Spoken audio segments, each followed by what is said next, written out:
Fala, rapaziada do Fogonete, mais um vídeo aqui para o nosso canal do YouTube. E hoje nós vamos falar sobre o elenco do Botafogo. Domingão, pós-vitória do Botafogo sobre o Bangu. Segunda vitória seguida. Segunda vitória no Campeonato Brasileiro, ou seja, 100% de aproveitamento, 6 pontos em 2 jogos. O Botafogo começa bem a temporada. Depois de um ano em 2023, com uma reta final muito dolorosa, um ano que será muito traumático, né? Por muito tempo no Botafogo, iniciar o Campeonato Carioca bem era o mínimo, né, que a torcida do Botafogo esperava. Mas o mínimo que a torcida do Botafogo também esperava era ter um elenco já formado nessa altura da competição, nessa altura da temporada. E não é o que está acontecendo. O Botafogo vem de boas contratações, é verdade. Trouxe jogadores para o time titular e jogadores que já estão se mostrando úteis, jogadores que ainda estão chegando, mas que também claramente estão no nível de bom assim para compor o elenco, mas insuficiente para o que o movimento feito pelo Botafogo também de saída de jogadores. Botafogo acabou liberando na zaga 3 zagueiros, um lateral direito. O outro está emprestado, está jogando a competição pré-olímpica e o outro está machucado. Dispensou um meia, dispensou um segundo volante, dispensou um centroavante e não trouxe peça de reposição, né, para algumas dessas situações, desses setores. Então, ainda assim, apesar das boas contratações, um elenco insuficiente. Discordo, por exemplo, do que foi a matéria do GE na sexta-feira, quando diz que esse elenco é suficiente para jogar a Libertadores, a pré-Libertadores, né? Discordo. Tá muito claro, ficou muito claro, principalmente depois desses 2 jogos no Campeonato Carioca. No primeiro jogo contra o Madureira, o Botafogo utilizou o time titular, mas quando precisou fazer algumas trocas e entrar alguns jogadores das reservas, os jogadores não mantiveram o nível, caiu muito o nível, né? O Janderson no Tiquinho, o Newton no Tietê, você percebeu que o nível caiu muito. E isso ficou mais comprovado ainda no jogo deste sábado, ontem, quando o Botafogo foi completamente com o time reserva. Mesmo assim, com o time reserva, o Botafogo foi lá e venceu por 2-0. Teve uma partida tranquila, controlada, abriu o placar logo muito cedo e controlou o restante do jogo até a entrada dos titulares que mataram o resultado. Mas então você está reclamando por que se venceu 2? Porque a gente está utilizando o Carioca como teste. Por mais que o teste tenha sido positivo em alguns prismas, em outros a gente se mostrou insuficiente. As posições principais que o Botafogo precisa de reforços, e são lateral direita, zagueiro, volante, meia e o centroavante reserva, são 5 posições, o Botafogo se mostrou ainda descoberto. Por exemplo, lateral direito, quem jogou não foi o sistema de uma linha de 4, justamente porque não tem um lateral direito. Então, com 3 zagueiros, na ala direita foi o Júnior Santos. O Júnior Santos foi muito bem. Pode ser ele a solução dos problemas para o Botafogo jogando com 3 zagueiros? Até pode. Mas e quando o Botafogo não jogar com 3 zagueiros e jogar numa linha de 4? Será o Júnior Santos suficiente para jogar de lateral direito? Não me parece a melhor resposta. O Matheus Ponte está pronto? Julgando pelo ano passado, mudou o quê? De dezembro para janeiro, mudou o Matheus Ponte, agora virou a solução dos problemas. Rafael voltando só no final de fevereiro. Dá para confiar? Então, claramente, precisa de um lateral direito. Na zaga, hoje, o Bastos se mostrou um zagueiro muito... se mostrou em um jogo, né? Teve uma amostra muito ruim na reta final do Campeonato Brasileiro. E nesse jogo contra o Bangu, foi titular, jogou 90 minutos e foi muito bem. Mostrou ali que pode, pelo menos, ao que tudo indica, né? Não precisa ser ter mais testado, mas pode ser um dos zagueiros reservas que o Botafogo tem no elenco. Mas e o segundo zagueiro reserva? Antes era Bastos e Sampaio. E quem vem para a função do Sampaio? O Botafogo não tem esse jogador hoje. Na teoria é o Jefferson Maciel, que a gente se viu hoje, ontem, né, no jogo contra o Bangu, e se mostrou cru para fazer essa posição. Quem foi muito bem foi o Newton, mas que é volante. Volante improvisado na zaga foi bem. Será que ele agora será improvisado na zaga? Mesmo assim, mesmo sendo isso, será que dá conta do recado? Ou não precisa de também um zagueiro para ser o reserva imediato ali junto com o Bastos? Então acho que mais uma movimentação que o Botafogo precisa e, portanto, chegamos a duas. A terceira, volância. Sem Gabriel Pires, o Tietchan está absoluto ali na posição. O jovem Cauê foi titular contra o Bangu. Mostrou características interessantes de ser técnico, de pisar bastante na área, chegar para finalizar. O problema é que ele errou as 2 finalizações, furou. E aí pegaram no pé dele. Mas se mostrou um jogador importante para dar profundidade de elenco. Uma terceira opção. Um jovem que você possa contar uma hora ou outra, legal. Mas ser o reserva imediato do Tietchan, ainda não. Então, ou seja, e aí, além disso, nesse momento, entra a questão dos históricos que o Botafogo trouxe de negociação até aqui. O Botafogo sempre teve o Tietchan, mas nessa janela já negociou com o Medina, ainda está em negociação com o Alan, e na teoria chega para aquela função que o Tietchan exerce. Então, pelo menos, se não alguém que chegue para ser titular da posição, alguém que tenha condições de estar mais pronto e revezar com o Tietchan. Chegamos, então, portanto, à terceira posição, que não muda. Com o fato mesmo de o Botafogo ter vencido, o Botafogo segue precisando dessa posição. A última posição, que aí é o que a gente também... mais 2 posições que tem pela frente, desculpa, que aí acabam a gente não sabendo se vai acontecer, se não vai acontecer, é a primeira do camisa 10. O Botafogo negociou com o Roleiser. Seria a cereja do bolo. Não conseguiu. E até agora não abriu negociação com ninguém. Surge o interesse no Rômulo, do Novo Horizontino.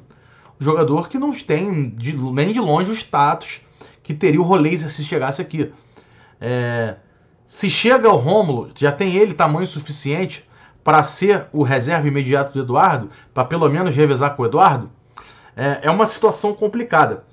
Jogando com 3 zagueiros, no esquema 3-4-3 que vem sendo implementado, será que o Eduardo poderia, por exemplo, dar lugar ao Savarino? Savarino, que ainda não estreou, poderia jogar por dentro, chegando mais próximo do Tiquinho por trás e não pela beirada como a gente imaginou que seria? São possibilidades. Mas e se o Botafogo muda o esquema e aí fica sem o reserva para o Eduardo? O Eduardo volta a ficar absoluto? Então é um jogador, é uma posição que precisa. Então chegamos à quarta posição que o Botafogo precisa reforçar. E por fim, centroavante reserva. O Janderson foi titular, teve uma atuação razoável, de muita briga, melhor do que ele teve contra o Madureira, mas ainda insuficiente. Escolhas de jogada ruins, técnica nem tão lapidada, ainda precisa jogar mais para melhorar. E eu não sei se o melhor caminho é o Botafogo. E no segundo tempo, o Matheus Nascimento entrou em seu lugar.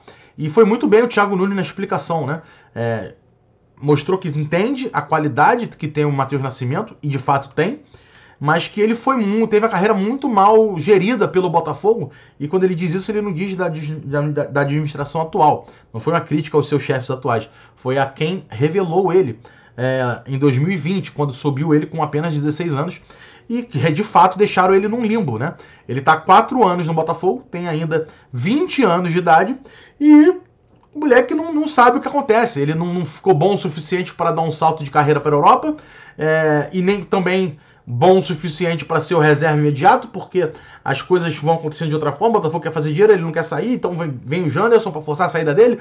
Ele briga com a posição com o Janderson e não sabe se é melhor com o Janderson, e fica nessa e não sei o quê. E no final das contas, o Matheus Nascimento, ninguém sabe o que faz com ele.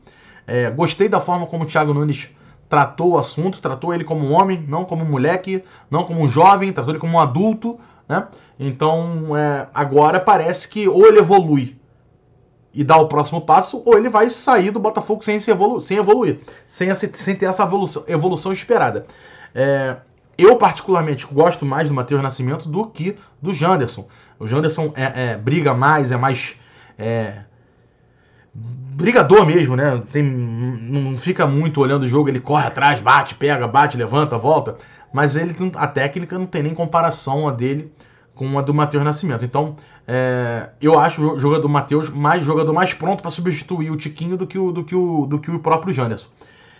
Mas, no final das contas, uns vão escolher o Matheus Nascimento, outros vão escolher o Janderson e no final das contas a maioria tem total certeza de que falta um jogador mais pronto para ser o reserva do Tiquinho. Ano passado era o Diego Costa, de repente não, é fato, informação, não gostaram de ter um jogador tão grande, né? Um jogador com uma carreira tão pesada na reserva. Ele queria mais minutos e não ia ter mais minutos aqui no Botafogo. Então tem que trazer um jogador que entenda o seu papel no elenco, quantos minutos vai ter, tudo mais. Eu entendo. Oportunidade. Também entendo a questão de não ter dinheiro para investir e nessa posição específica e precisar de alguém que chegue numa oportunidade perfeita. Beleza. Então traga. Busquem. Porque precisa.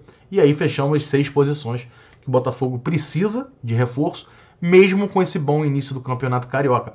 O bom início do Campeonato Carioca não apaga os buracos que o elenco do Botafogo tem. Não está resolvido. Não achamos um lateral direito, não achamos um segundo reserva para a zaga, não achamos um segundo volante para pelo menos revezar com o Tietê, não achamos um meia para pelo menos revezar com o Eduardo e não achamos um reserva imediato para o Tiquinho que esteja à altura do desafio. Essa é a questão. Essa é a questão. O resultado do Carioca, pro mal ou pro bem, não tem que influenciar. É o teste, é a análise profunda de desempenho e você entender o elenco que você tem nas mãos. Hoje, ainda é suficiente. Um risco? É um risco. Botafogo, se não contratar esses 5 reforços, mas pode trazer 1, 2, mas e as outras 3? Vai correr um risco na pré-Libertadores. Até o dia 16 de fevereiro, o Botafogo tem que inscrever todos os jogadores que vão jogar as 2 fases da pré-Libertadores. Se passar do dia 16 e não inscrever nenhum jogador novo, reforço novo que venha nesses 5 nomes que eu te falei, o Botafogo só vai poder inscrever algum novo reforço para a fase de grupos da Libertadores se passar, lá em março. Então, vai arriscar? Vai jogar a pré-Libertadores com o elenco atual, do jeito que está? Tem certeza? É isso. Vamos ver. Muita gente falando que a possibilidade do Botafogo começar a contratar a partir do dia 31, quando fecha a janela europeia. E aí o Botafogo vai ter mais possibilidades para negociar. É uma alternativa. Arriscada. Porque vai ter que correr. O Botafogo até mostrou dificuldades em todas as grandes negociações. Se deixar para o dia 31, vai ter que fechar a negociação, inscrever o jogador e trazer ele para o Botafogo até o dia 16, para dar tempo dele minimamente ter um mínimo de entrosamento e estrear para a Libertadores no dia 21 de fevereiro.